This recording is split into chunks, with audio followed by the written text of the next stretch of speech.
Oh, sorry. I was meditating. It's meditation music. I'm like, yeah, it's just that relaxing bit. So, welcome to the Behind the Geeks. It is myself, Andrew Moon, Scott Riley, and Pete Matheson. We are sans Richard Tubb this week. So, shout out to Richard. Couldn't join us, but we wanted to let you know that we're here for you. So, and a couple that are joining us live, I'm going to go ahead and pop up in the chat here. Looks like we've got Gareth Westwood joining us. So awesome. I'll give you the old air horn. So we're going to get super fun this week. I got my eCam in here with my my Stream Deck audio sounds. So we got all kinds of fun stuff this week. So anyway, so how's everything going for you guys? Good. Scott, it's a special day for Scott, so he's actually pulling out of us his off day to join us live today. So I am. It's we have a standing rule in Cloud Nexus that you have the day off when it's your birthday. No, happy birthday! But you're in work.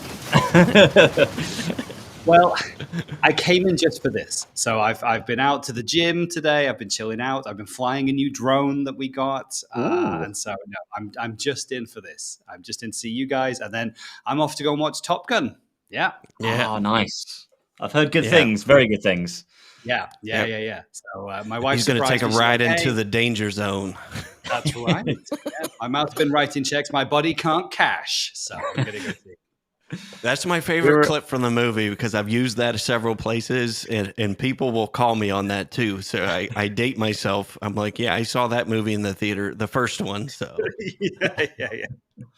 We were at we did a karaoke session for it was my birthday. Was it last week? No, week before last. My wife's birthday the week before as well.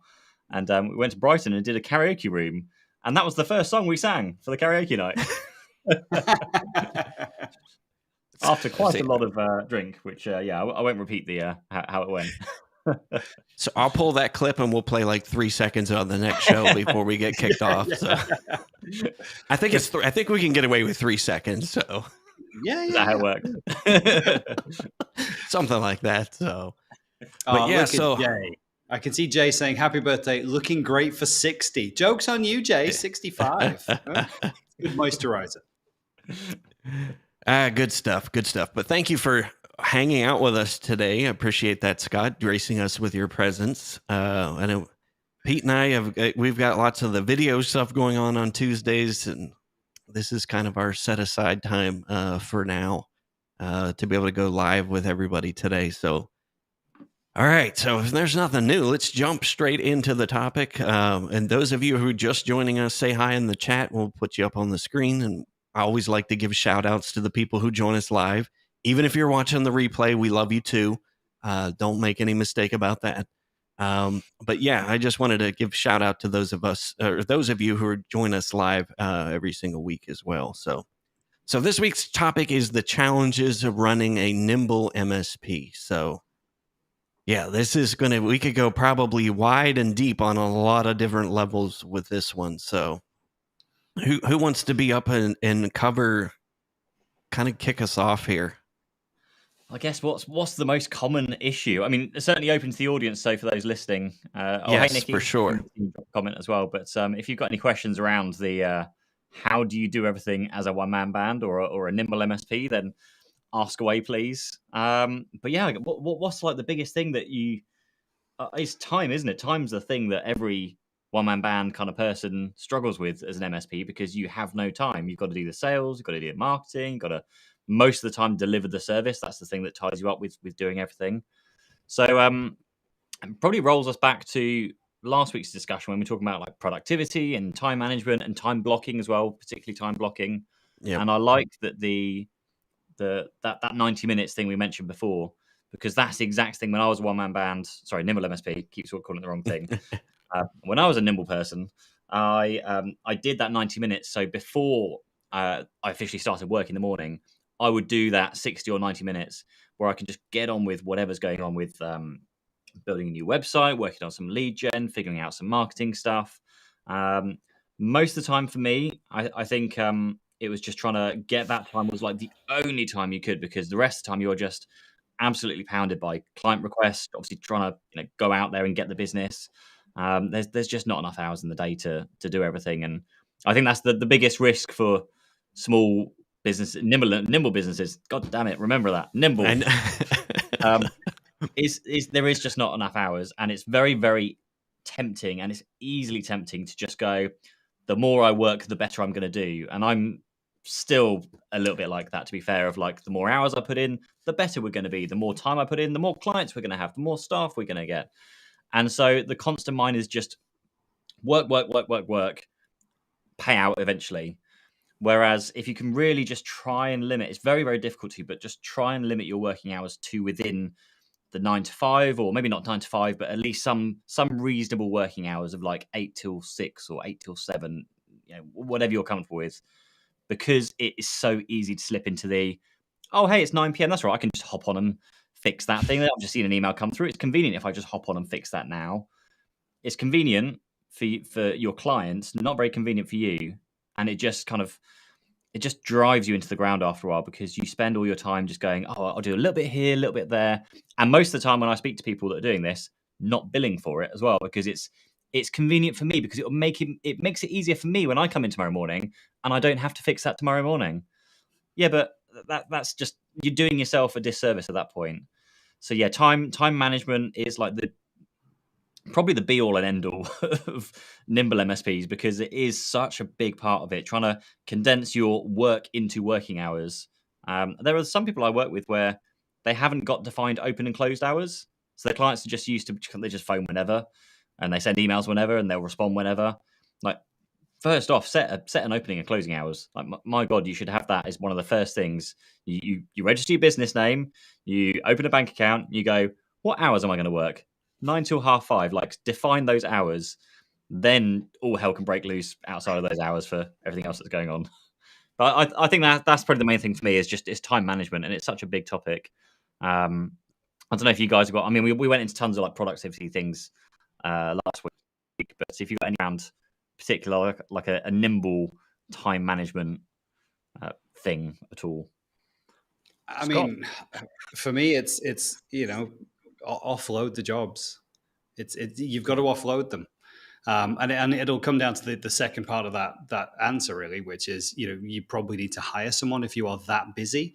But then, when do the finances stack up for you to hire someone? That's probably one of the big burning questions. But you've got to offload. I had exactly this problem. We've been running for 2.5 years, and at the beginning it was just me. And it's hard because you're trying to do everything for everyone. You're trying to be enthusiastic, and you're trying to build leads, do sales, deliver solutions, write proposals, build websites, vet vendors. You're trying to do everything yourself.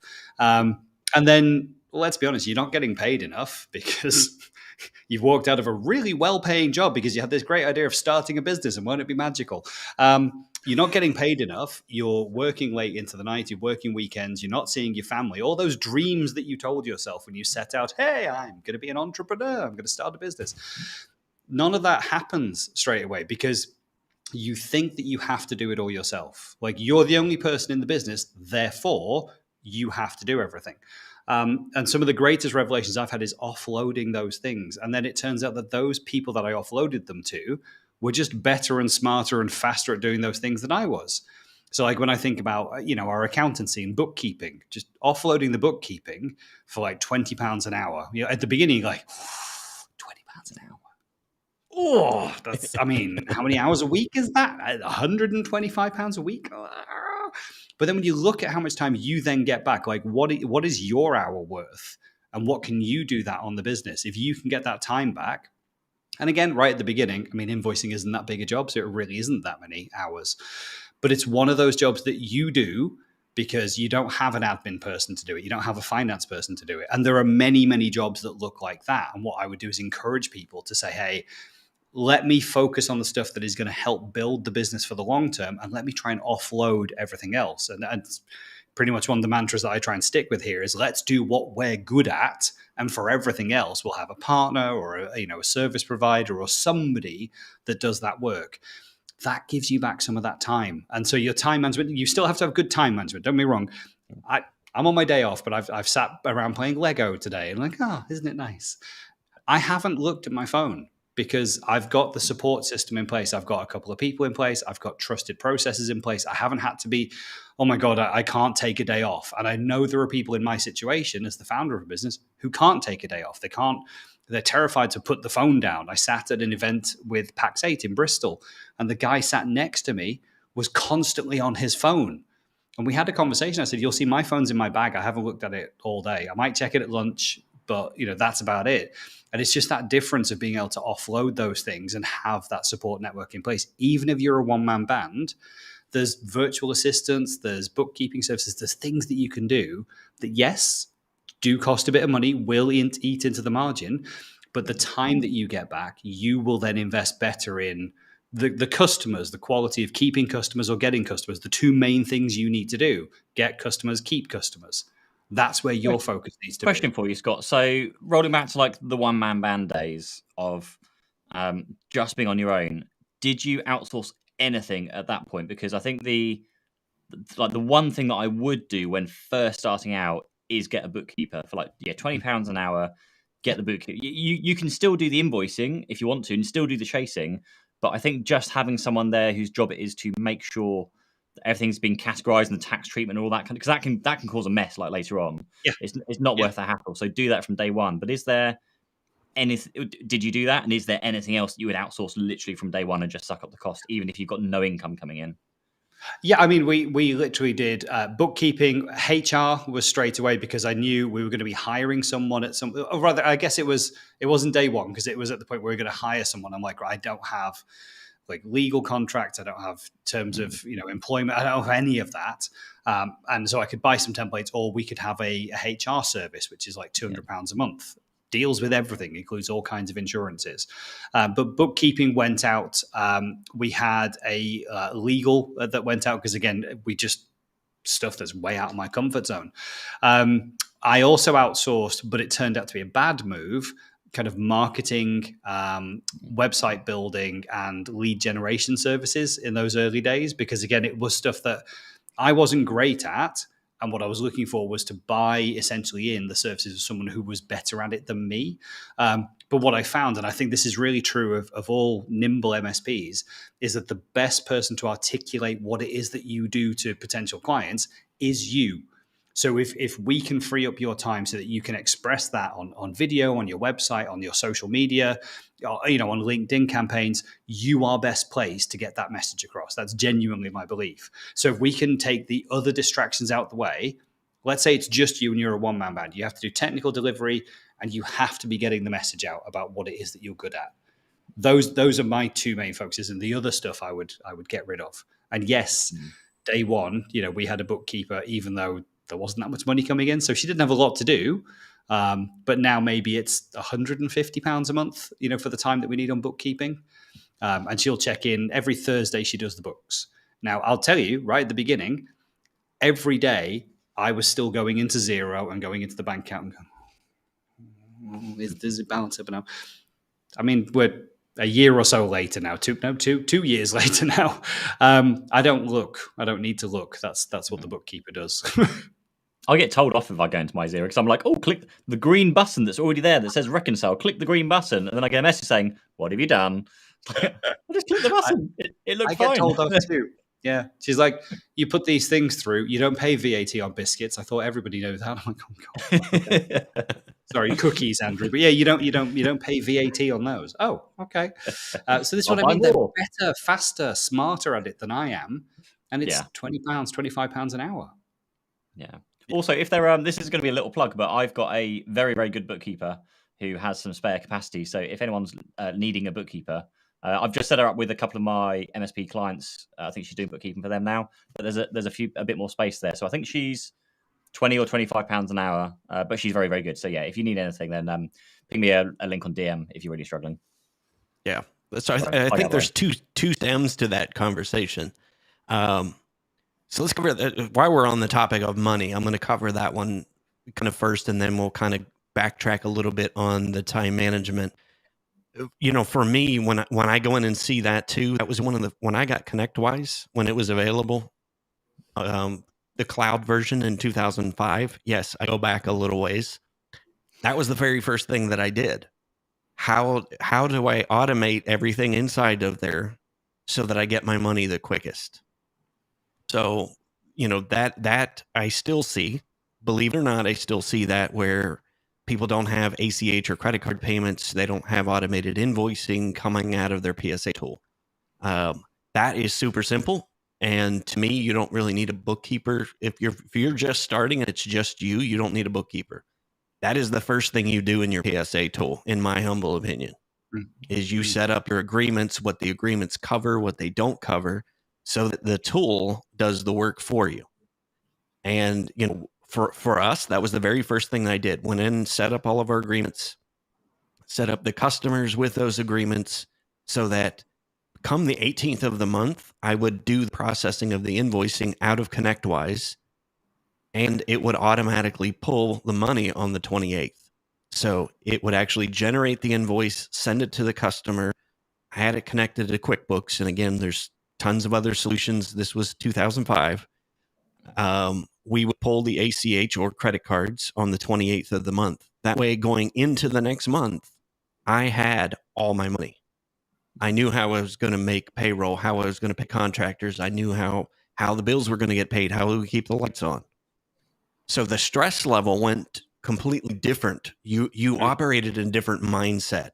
Even as a one-man band in 2005, I knew that I didn't have to worry about all of that stuff. I knew that when I put time in ConnectWise, that it was going to the right agreement, and it was either including it in the agreement, or if it wasn't included in the agreement, then it would generate another invoice, a separate. But those were very few. But I think, if you automate that part of it, you have to be able to pay your bills. And I think that causes stress in every other aspect of your life, especially with time management, because everything boils down to, how do I get paid? Do I have enough money to pay what needs to be paid? And if you take that out of the equation, like I said, you're operating at a completely different level. So if you have your billing automated in your PSA tool right now, put that in the comments, because I still see that when I get on coaching calls with customers. That's the first thing I ask. Where's your money coming from? And do you have it coming in? Do people still owe you money? Because if you can't solve that problem, you won't stay in business very long. I mean, that's just the nature of it. So I'm curious to see, how that comes up in the chat too. So if you're watching this after the fact too, put it in the comments of the video. Let us know whether or not you have that part dialed in and automated, because it is not as hard as you think it is. And I think we overcomplicate that process and that part so much that it causes people not to do it. So and there are Garrett services said like he does not. GoCardless that don't charge you any monthly fee. I think you can pay your monthly fee for GoCardless, but there's a basic one that you just pay no fees, and they just take a 1% or 2% cut off the top of what you're billing. And I'd rather give up 1 or 2% to know that my payment's coming in every month, like all the time. That's what we use. You're right. It's something that I totally overlooked, is that we use GoCardless and Stripe.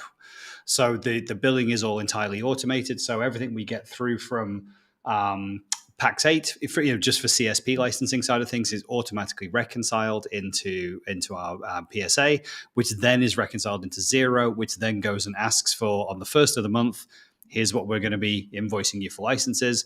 And then it actually triggers. We used to trigger GoCardless 7 days later, because we said, hey, licenses, you kind of get 7 days to pay. But what we found was, by the time it triggered GoCardless would then take another 7 days before we got the cash. So it's now the 15th and we haven't been paid. So we were a bit savvy and said, okay, look, invoices are due on demand. So day one, they're due today, first of the month. And that triggers GoCardless to immediately go and do the direct debit claim from their bank account. And then we're getting paid by the 7th or 8th at the latest at the moment. Quick mention here, because I've had this question a few times. If you're billing from your PSA tool, and I believe you should be, personally, because you get a lot more customization and flexibility with what the information you present. Once that invoice then gets copied and created into your billing platform like Xero or QuickBooks, as long as GoCardless is tied into that, it will still create the direct debit collection. There's Yeah. a lot of people that think that you can't bill from your PSA system because you have to bill from zero to generate like the direct debit collection. It doesn't work like that. As long as the PSA system is creating that copy invoice in zero, it's still going to go away and collect the direct debit like anything else. So just clarify that for some others. It sees it as a triggered invoice and then goes to collect it. If they've got the relationship with the customer, it just works. And the other nice thing about doing things in your PSA system is that, again, for me as the player manager role, is I don't have to do things like creating quotes, because quotes can be created in the PSA system. It used to be we had to create them in zero. That's me.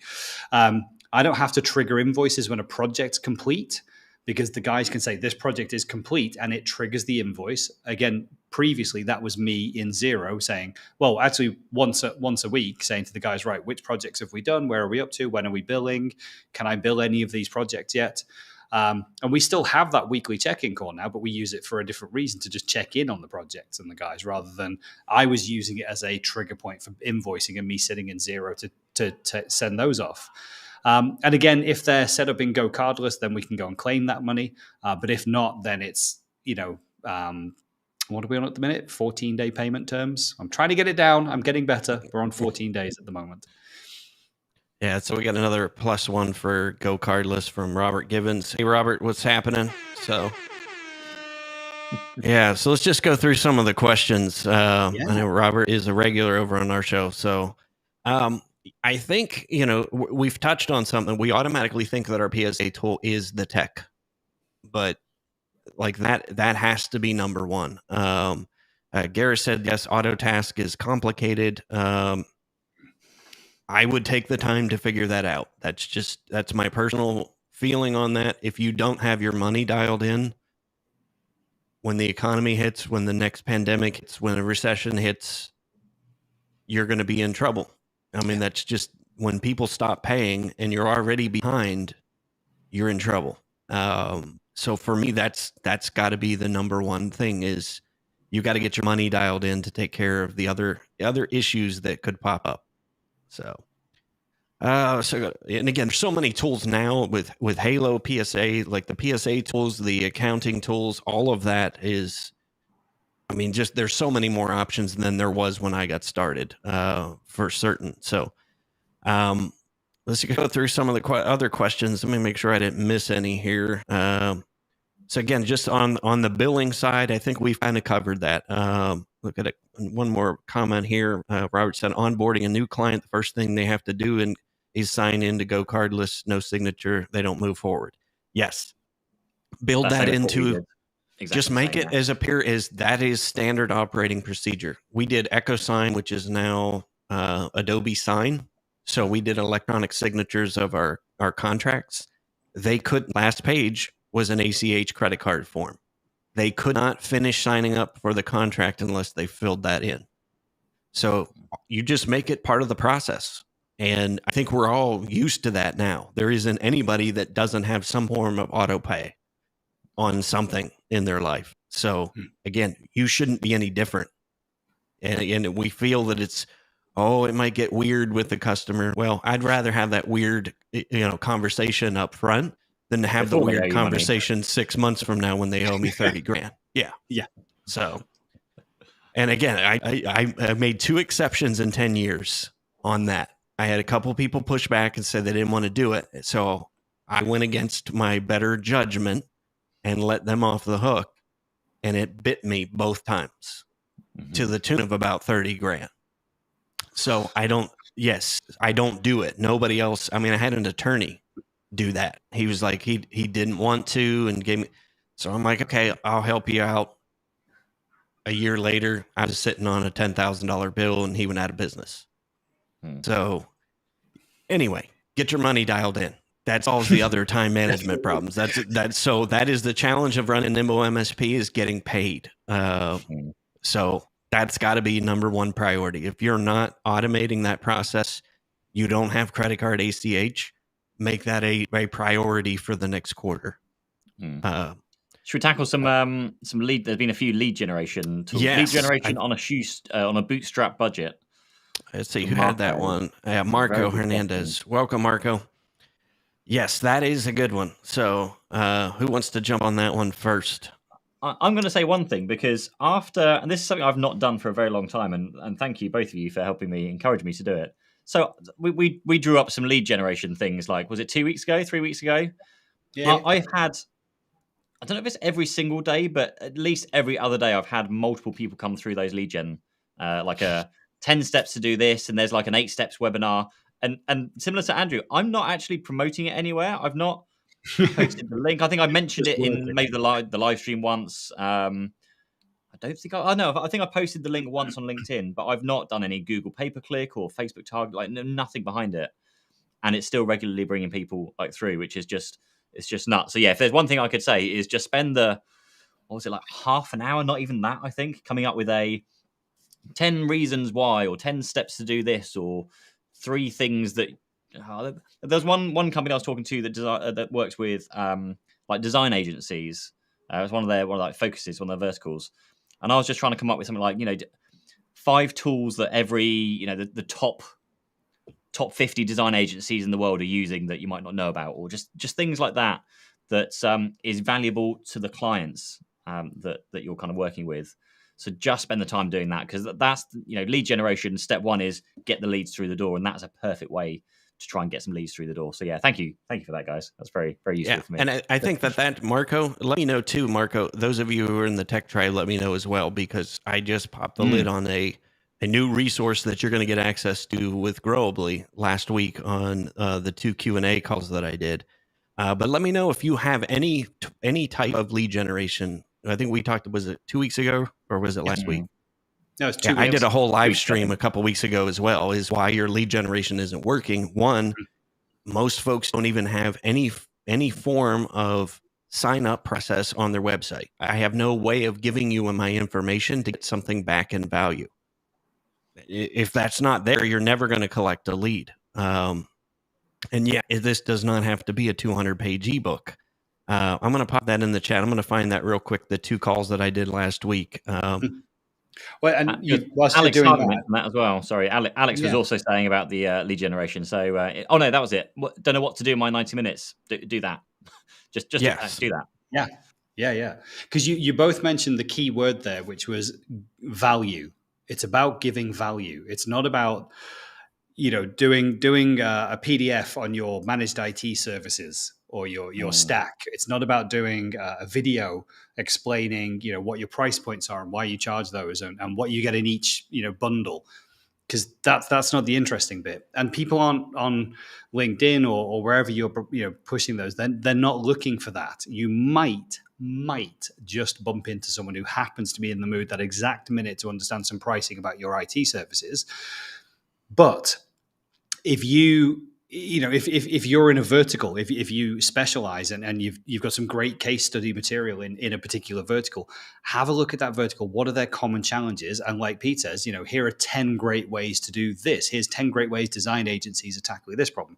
Here's 5 great ways that law firms are working from anywhere. Just start to put those seeds in. And it's stuff that right? Or if you're in the tech tribe, the stuff that you can go and get out of the marketing packs right now that you can pull out and make a PDF out of and post it onto LinkedIn, or post the landing page on LinkedIn. Hey, 5 great ways, that every law firm's working from home. 10 security risks that your staff are taking. Try not to be too BuzzFeedy. 10 security risks that your staff are taking every day. You won't believe number 7. No, but make sure it sounds valuable, right? Number 3 is my favorite. Yeah. I was shocked by number 5. But it's that thing of giving value. We're not selling here. We're not selling. You're trying to get a lead. We're not trying to close a sale. And I think so many times when we think about lead generation, we just think, right, how does that get someone to sign up for a managed IT service? That's what I want. Cool, but that's the end of the journey. That's the wedding. Where's the dating and the romance and the wooing? But we need to do those first few steps, right, of giving value, giving things away.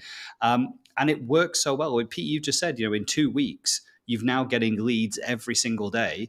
You took a couple of hours to make a PDF and put it on the website with a little landing page, maybe post it on LinkedIn and say, hey, here's 5 great ways to do this. That's as easy as it is. Now, it doesn't always work, right? That's true. And none of this stuff is overnight fixes. That's where you've got to have the patience. I didn't have the patience, right? So in the first 6 months, I have a network of people and I have the serendipity of the universe that's bringing me opportunities. Fantastic. I can't build a business on that. So I started to partner up with people who were experts at lead generation. And one of those, we had a project in and we finished it and it paid us something like £30,000. And I said to Ben, because this was early doors, we have an opportunity here to take a lot of that money and go and spend it on an advertising campaign. And I've seen these guys and they look really good and they work in our industry and they're guaranteeing leads and lead generation, but it's going to cost us £20,000. We've just been paid this 30. We can take 20 of that 30. We can spend it on this. But I think over the next 6 months, it's going to ramp in a load of sales opportunities for us. And we both kind of, yeah, cool. It makes sense. £20,000 completely wasted because for one thing, probably it wasn't a long enough advertising campaign, but for another, none of it gave value. None of it represented us. None of it sounded like us. None of it showed us in any way. So the opportunity for any of our clients or prospects to know, like, and trust us was not there because we weren't giving away any of those things. Okay, so what I would say is if you're in those early stages, don't be tempted by the quick fix. Don't be tempted by the eat this tablet and you can eat as much fat food as you like because you'll never get fat because you take the magic tablet. It's a slow process and you've got to continually keep putting out those PDFs, those videos, get confident to do videos and chat to people, put yourself out there. I'm going to shut up for a minute, but I think you get my point. Give value, don't sell. That's not what this is about at this stage. I think there was one thing there that I slightly disagree on for a different reason, though, in terms of the video stuff. Because I know a friend of mine, Jez, he's been starting to do some videos this week. I think he's just posted his second video today. And his are very much salesy videos. They're like, this is our pricing, this is how we do this and that, which in my opinion is fine because if you are looking to do video as like to get going with that kind of whole video side of things and marketing, I personally don't care what video people make for the first 20 or 30 videos. They just need to get used to doing the videos. So even if it is salesy stuff, I mean, I wouldn't recommend salesy stuff, just like you said. But the interaction, engagement, the feedback he's getting already on those videos, those first few videos. I saw a ton of vendors jump on the first one. I've seen a mixture jump on the second video he's posted out there. So it's getting interest and impact with people. But I would, like exactly what Scott said there. If you roll back and actually go down the route of providing value rather than just selling stuff, it's like the people that connect with you on LinkedIn and the first thing they do is trying to pitch to you. That's kind of what you're doing there with the videos. So just think what else could happen if you didn't pitch to people, if you could just kind of show them, hey, here's a typical working day or some fun facts or just something that's different and interesting. I think that's the main thing with, we've done sessions on video before, but just going out there to pitch, constantly pitch, it doesn't work. It might convert the odd one or two and you'll feel good about yourself because it's done like one video in, one sale out. Great. But the long-term stuff does work. And unfortunately, it is long-term stuff. You do have to do it for a while. I dare say I asked how long Andrew was doing live streaming before it turned into anything from a monetary value from that perspective. But yes, that was just one slight disagreement. Yeah, 6 to 8 months on the live streaming. Scott and I had a great conversation about live streaming. And if you're worried about how to come up with content, a live stream like this is tons of micro content you can create out of one effort. But yeah, go back and watch that. But I think, to touch on this, was it Lexio said sometimes the marketing results after pushing or you get no results makes you crazy. Yeah. But again, it's because of what you guys pointed out. It's that shiny penny syndrome where I do something and I don't get immediate results. So, okay, that didn't work. I'm going to go over here and try this.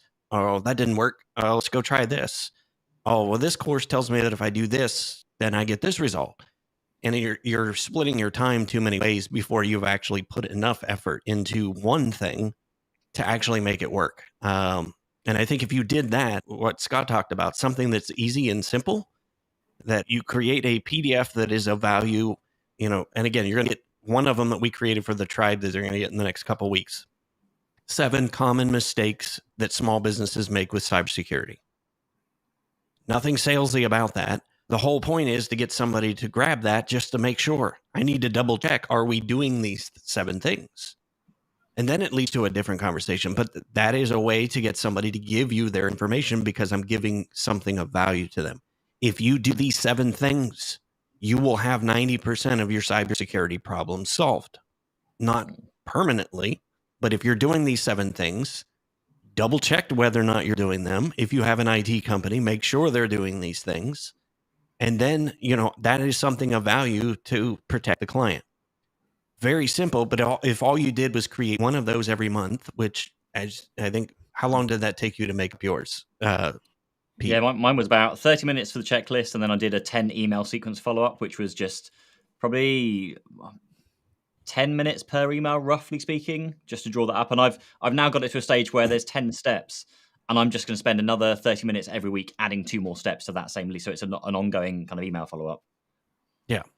So I think that's important that you do, just if that's all you did in that given month to work on lead generation, is take 1 or 2 hours to make something of value, put up a landing page, and have a form to collect first name and email address. That's it. I don't need company name and phone number and their birthday and their kids' names. It's too much stuff. If you want lead, you got to make it as easy as possible. And I think that could be a whole different discussion on what actually is a lead. Most MSPs think that a lead is somebody who's ready to write me a check right now. Those don't exist. I mean, if somebody was able to package that up and deliver that every month, you couldn't afford them. Like I would charge $1 million for that, literally, per person. But, you have to start a conversation to get to that point of getting married. Of getting to the MSP contract. And I think that's what everybody's missing is they want to go straight to that. And if they don't get that, then that marketing channel didn't work. These leads stink. No, that's not, it's the timing isn't there, or you haven't done the 3 C's. You haven't gotten them clarity on what they're doing now isn't working. You haven't got commitment out of them that they need to change what's not working, or you haven't given them the confidence that you're the person to make that change happen for them so they can get what they want. That's it. That's marketing in a nutshell.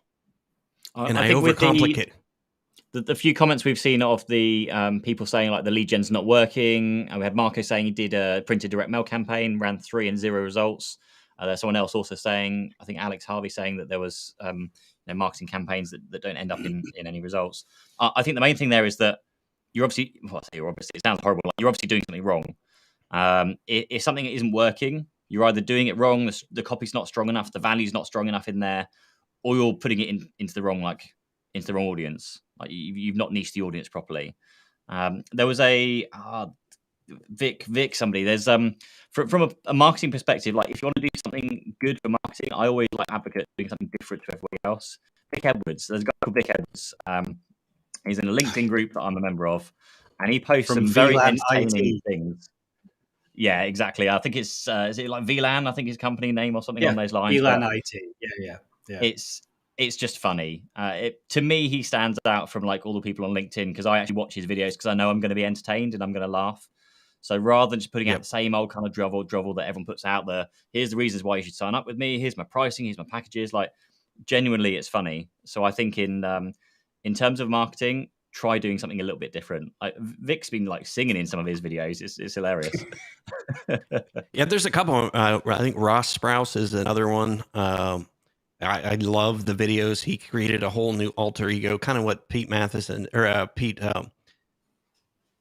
McKinnon did with the kind of the alter ego with Squarespace. He's done that in the IT space. And the thing of it is the engagement on those posts is through the roof. But again, it's the fear. And again, we could talk about that in a 2-hour long session on the fears why people don't try things different. So to Marco's point, what is our opinion of printed direct mail campaigns?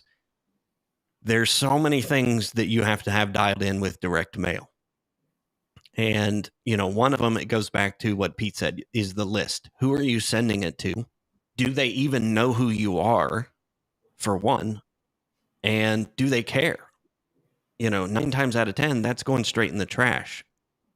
If they don't have a need for IT services, that's going right in the trash. So, I'm not opposed to direct mail, but I think that is probably more in the advanced level of marketing, in my opinion. Like if you can't get the simple PDF lead generation, somebody gives me their name and email address, like that to me is the low hanging fruit. That is the simple marketing to do. Like I would get that figured out and dialed in before you go pull a list from somewhere with 1,000 people who don't know who you are and do a 3-step direct mail campaign. I mean, there's so many dynamics to that. It is, Marco, did you do follow-up calls with all of those letters that you sent out? Like the actual response rate is dramatically lower if you're not doing that. So and again, that's more advanced marketing stuff. And we have all hear that. I need more leads. I need more leads. I need more leads. Okay, that's how you do it. You create that buzz yourself, either doing a video or doing a live stream, doing something different than everybody else is doing, or you provide something simple as a checklist or a PDF that they can, if they execute this with or without your help, they got value for giving you their email address. That's kind of marketing 101. There's one other thing from like a direct mail perspective as well. Like literally, I set up my business. I got like 1,000 flyers printed. They were horrendously designed, but that's what it is when you first set up. But I literally took those flyers and walked around the business estates around here, and was knocking on doors, going into place and saying, "Hey, I've just started the business. Like, here's my information. Here's my like little flyer thing." And it did pick up a couple of clients to start off with. There's like things like that were much better because you get face-to-face time with the client. It's the, you as the owner going in, potentially even meeting the owner of those businesses as well. So that's, I'd rather that than a colder direct mail approach where you're just kind of sending them out and you're not actually seeing the people at the other end unless you do the follow-up and the calls and those kind of things. Yeah, exactly. In terms of direct mail, that might be another option to give it a try. I mean, the other thing now that we're able to start going back in person is in-person lunch and learns. I would rather see somebody spend $1,000 on. I mean, think about what you can do for $1,000 if you rented a space, had catering, and made a kick butt event for $1,000 versus spending $1,000 on a 3-step campaign that you pulled a list with nobody who knows who you are. That's the type of stuff that I would rather. People ask me, what would you, if you had $2,000, what would you spend it on? So, I would do, for me, either do a in-person lunch and learn or go buy yourself some kick butt video gear for $2,000 and get comfortable behind the camera. That's what I would do with $2,000 if I had $2,000 to spend on an MSP. And get some MDF funding to then top that up to 4K. There you go.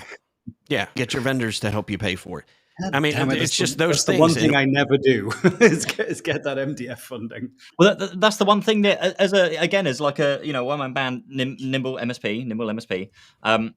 If you haven't got money, or if you've got a little bit of money, speak to your vendors. Like we used to get asked all the time by our vendors, like, "What can we do for you?"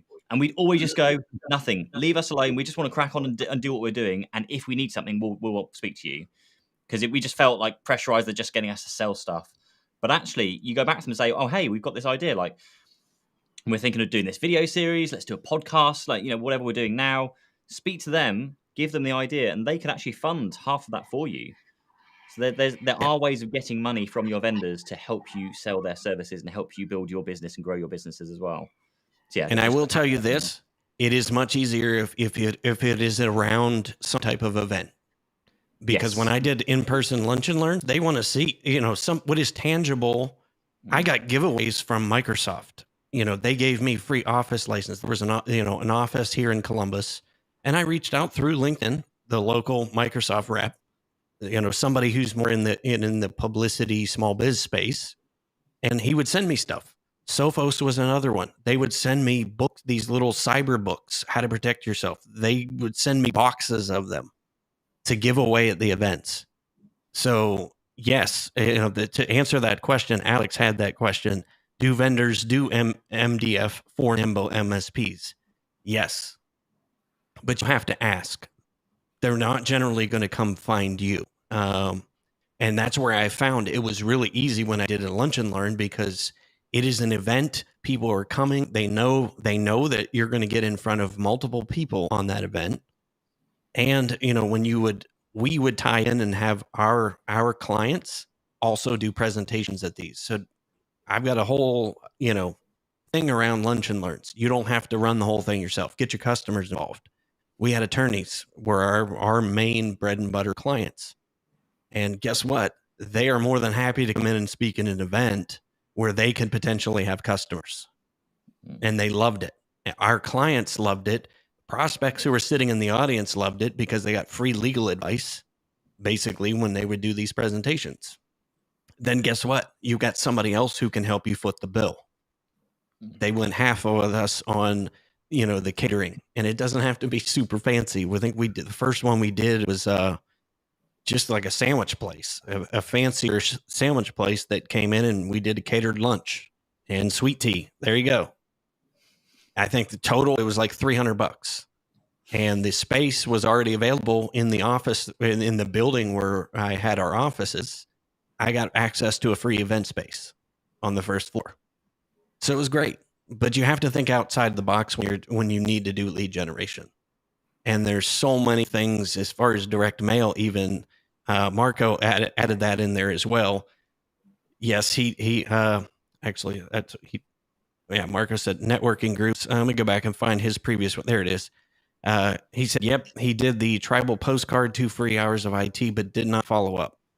So again, there's so many dynamics to different types of marketing.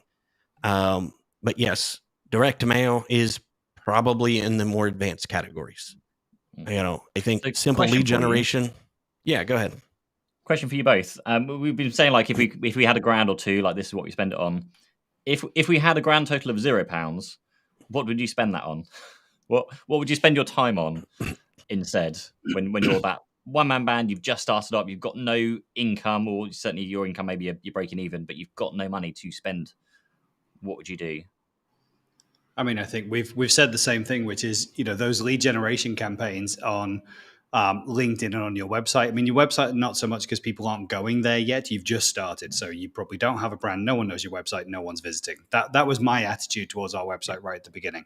So my stomping ground was LinkedIn, because LinkedIn has an opportunity for anyone to see my content. I had a reasonably big network. So if I could post something, there's a chance that it would get liked and shared and seen by a wider audience. So, I had £0, and LinkedIn was where I would say, right, let's start trying to put content out. Let's put value out. I've got a Logitech webcam that maybe I did or didn't keep from the previous job. I don't know. But I can make a video saying about who we are and what we do. And I've said this before. It was literally balanced on a laptop, stood on an ironing board, so that I could get it at eye level whilst I talked to the camera. I didn't have a microphone. I didn't have fancy lighting, like all this stuff. I just talked to the camera. And I tried to be funny. I'm not funny, but I tried to be funny. And I tried to do like the Monty Python, no one expects the Spanish Inquisition. And no one expects a cloud nexus. Our one main thing that we're good at is Microsoft 365 and Teams. Wait, no, our two main things. You see where this is going. But I did that. And again, just people started to engage with it and like with it, and that kind of stuff. And it's like probably one of the first crappiest videos I ever did. But the whole point was we had £0. We've got a webcam. We've got me. I know what we do.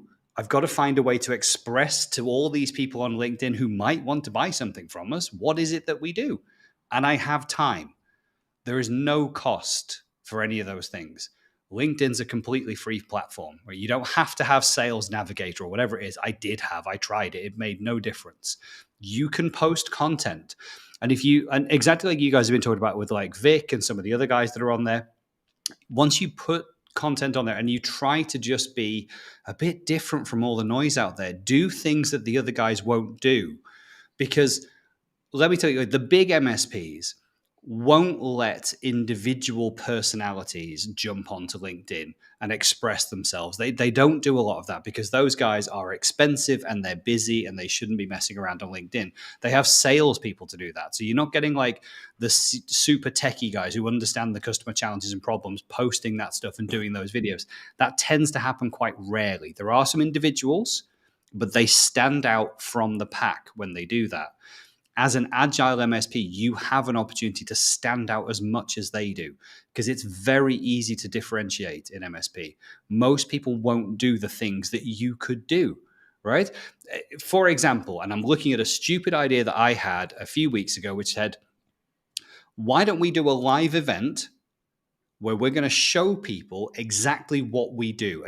All of the consultancy that people pay us money to do, I'm going to run a live event and we're just going to try and show people as much of that as we can in 2 hours. Okay. That currently has, and it's going to happen at the end of the month, it currently has 110 people signed up to watch that live stream. And I'm like, okay, why are we doing that? Well, one, I love to share knowledge. Two, it's an opportunity to show both, hey, we know this stuff. We're quite good at it. But three, it gives everyone who watches that an opportunity to learn something, take away some value. We're not selling anything. But if at any point they think, do you know what, I need some help with a 365 project, who are those guys that were on live and bold enough to be live and do this thing? I mean, don't do live events with children, animals, and the Microsoft partner portal, right? But who were those guys that were bold enough to do that? Is those guys. We're going to stand out by being different. I guarantee you the big MSPs won't do this. They won't put their best and brightest on a free live event like this, because that's chargeable money they should be earning from someone. It's also their IP, right? Well, how we set up 365 is proprietary information. No, it isn't, mate. There are ways to do it and there's ways to not do it. I'm going to show people the best ways to do it. And you know what? I bet we learn something from that as well. Someone will jump in the comments and go, did you know you should have done this, this, this? Cool. Even better. Do something that the other guys won't do. That is how you're going to stand out. And most of you are looking at video just going, I don't want to do video. I haven't got a personality. I've got a face for radio. It works because every other MSP is looking at it going, I don't want to do it. I don't want to do it. You can stand out so easily. Yeah, I'm terrified. You will get past that because let's be honest, when you start making those videos, no one's watching anyway. Okay, so you can get over yourself because no one's watching. And then over time, you will build up to be better at it and more comfortable with it. But all that time, you're building content and you're building a library of lead generation. We have a video that's now over a year old that is still generating leads today. We had a lead last week on that same video. We haven't looked at it in over a year. Andrew, you and I chatted about it. I had to go and look at when it was released. It was over a year ago. But that content sits there, it's evergreen, and people find it. And that's a lead that's coming. It's actually turned into, it's not a lead, it's a deal. We've spoken to the client, they're really interested, we've got an order from them. That's what we made a year ago because other people won't do that. And again, that video, thank you. Gotta give you some props, some applause there. 30 minutes of explaining to people how Microsoft Teams voice pricing works. Woohoo! We don't sell Teams pricing. It's not an interesting subject, but like the people that have ordered from us out of the back of that video have watched it twice because it's 30 minutes of just explaining something that they didn't understand. And people just go, hey, you clearly understand this better than we do. Can you help us with this project? Cool. Yeah, we never intended for that to be a sales piece. And that's been our entire attitude. I will shut up. But that's been our entire attitude towards giving value out of the content that we produce. Yeah. And, Pete, you know my love and for LinkedIn. My whole concept of LinkedIn came when I was running my MSP, doing the trial and error, figuring out what works, what doesn't work. And to answer Omnitech's question, do you think LinkedIn is any good for posting tech stuff? Yes. Yes. Here's 100%. The thing. Here's the caveat, I think, to make you stand out is you have to give context on your content. Don't just tell me, hey, so-and-so, this breach happened today. Okay. Yeah. Well, okay. Tomorrow, this breach happened tomorrow. Okay. Do you have MFA installed? What the heck is MFA? you got to give them context. And I think if somebody takes the time and gives context to content, you win. How does that breach at Target or whoever it was that day, how does that affect me? What do I need to do with that information? Should I be doing something? You have to give them that direction. Yeah. And I think, if people are doing that, and that's the type of tech stuff, as you mentioned, Scott, that you don't expect a lead for, or you're not going to necessarily get ROI immediately on it. Over time, putting out that content will come back to you in spades.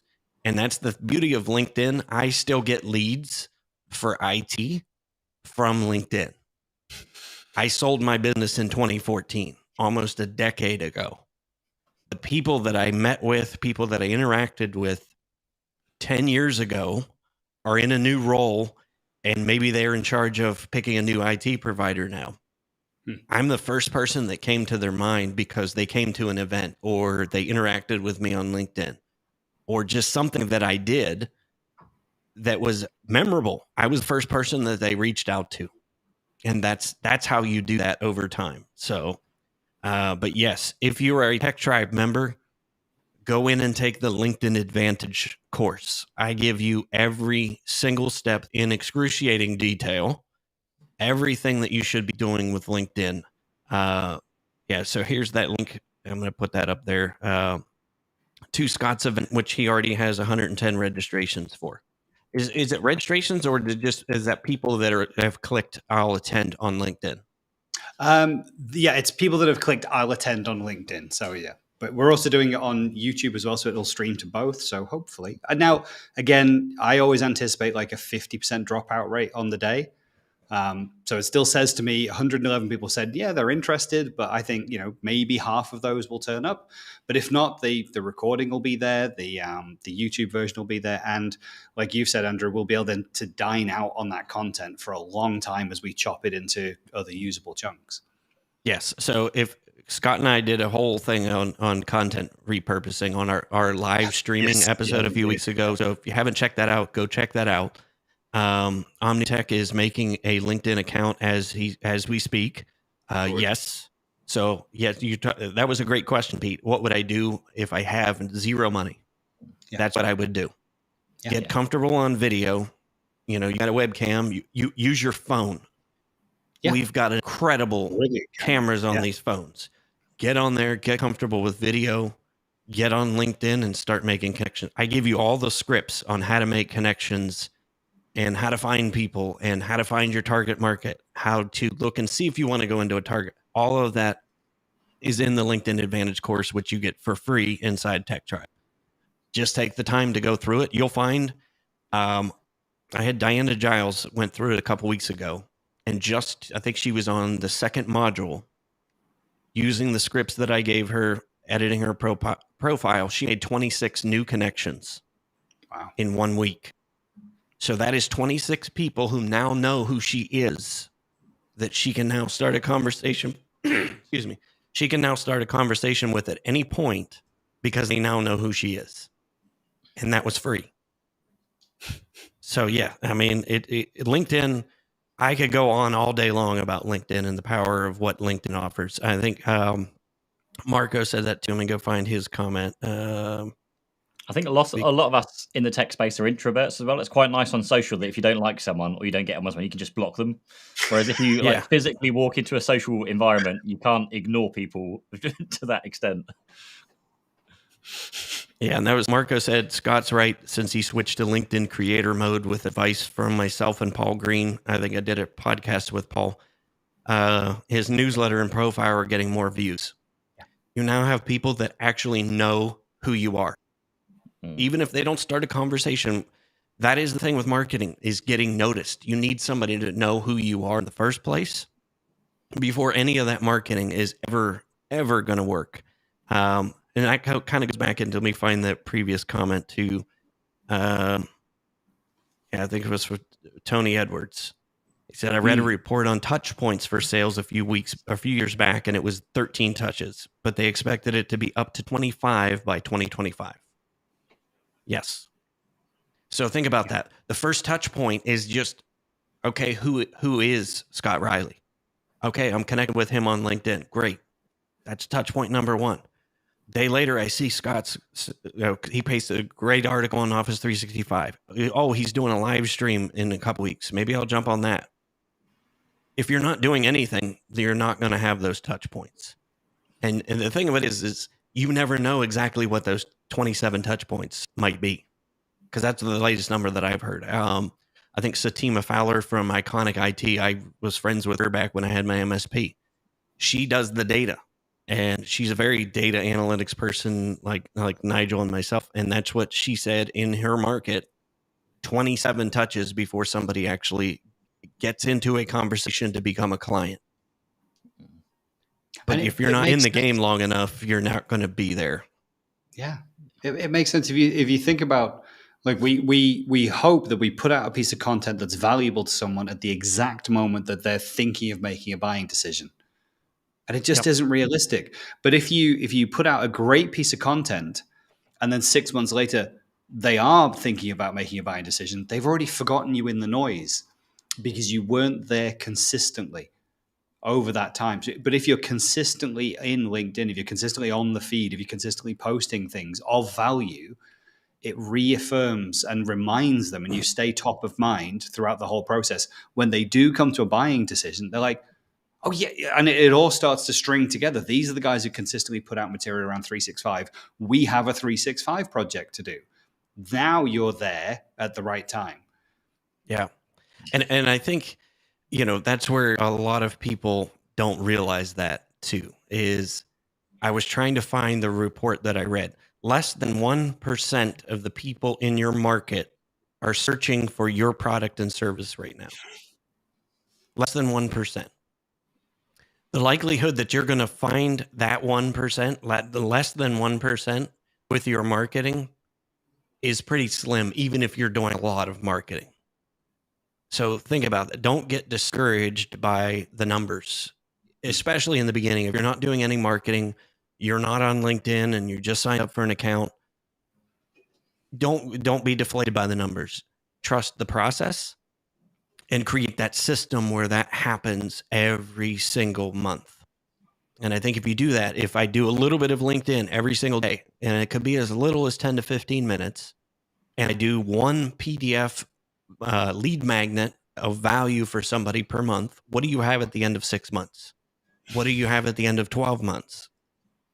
I mean, and again, it's just the work that I put in 10 years ago, I'm still reaping 10 years later in a completely different business, in a completely different, everything that I'm doing right now in my life is different than it was 10 years ago.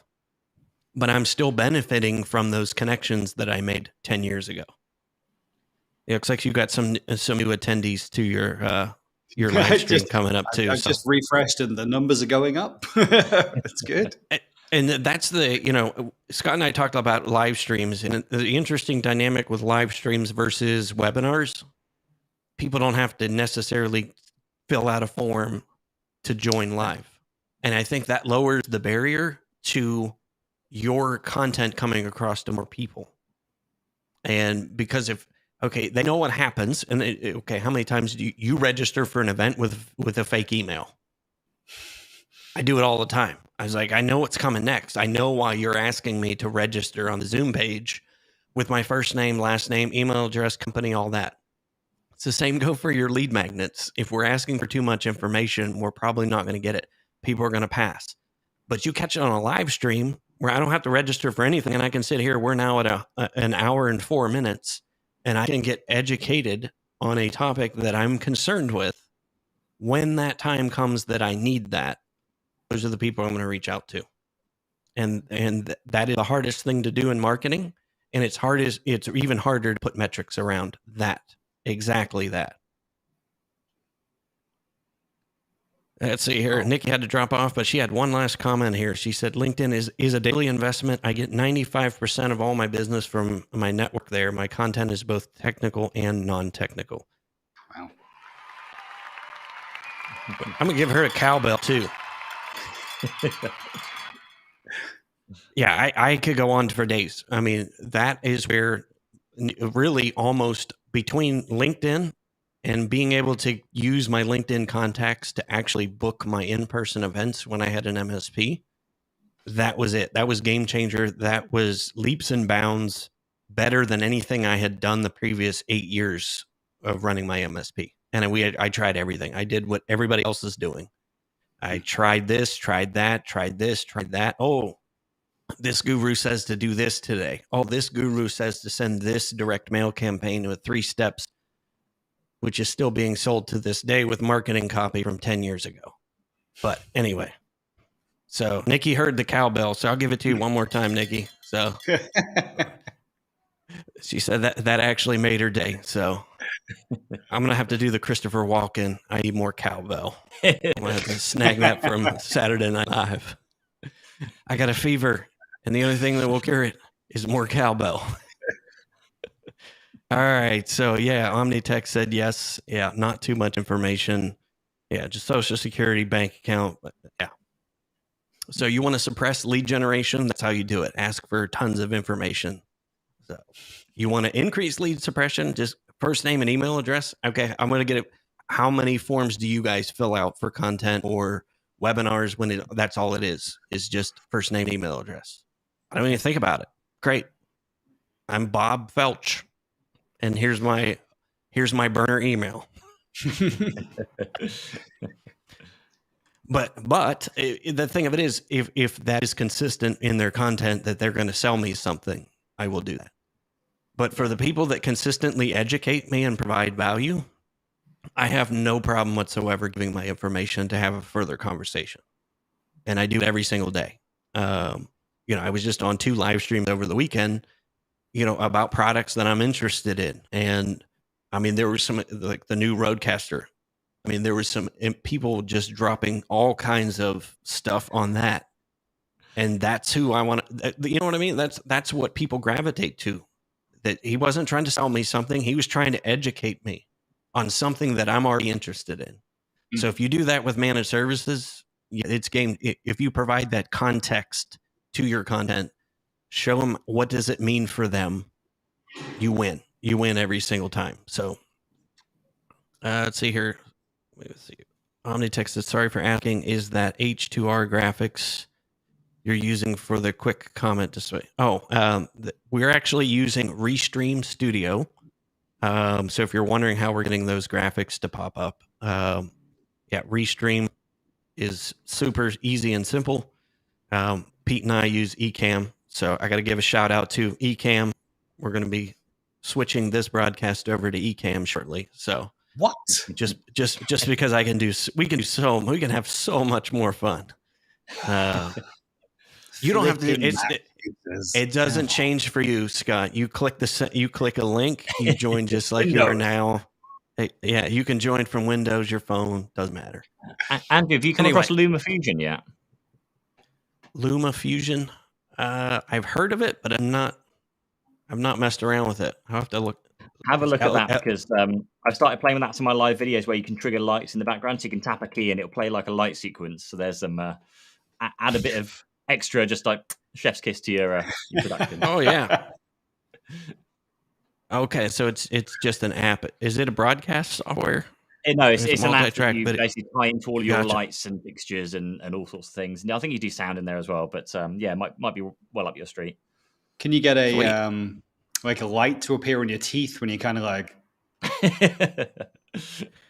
I'm sure we can probably make that happen. Exactly. We can make pretty much anything happen. So, all right. I want to be respectful of you guys' time. I know it's 5:00 and it's beer time for you guys there in the UK. It is lunchtime for me. I'm going to have lunch right now. But thanks time. beer time for you guys. So, Scott, enjoy Top Gun. As well. Happy birthday, Scott. Yeah, I'm going to have to come in. We'll have to come into the next episode with Danger Zone for 3 seconds at the beginning. So. All right, guys. Thanks for hanging out with us today. Those of Omnitech, Marco. Let's see who else we had live. Robert Gibbons, Nikki Webb. Don't want to miss anybody here. Was in there as well. Yeah, Gareth was in there. So thank you, Alex, Harvey. So thank you guys for watching live. Those of you who are watching on the replay, thank you as well. and we will check you out on the next live stream.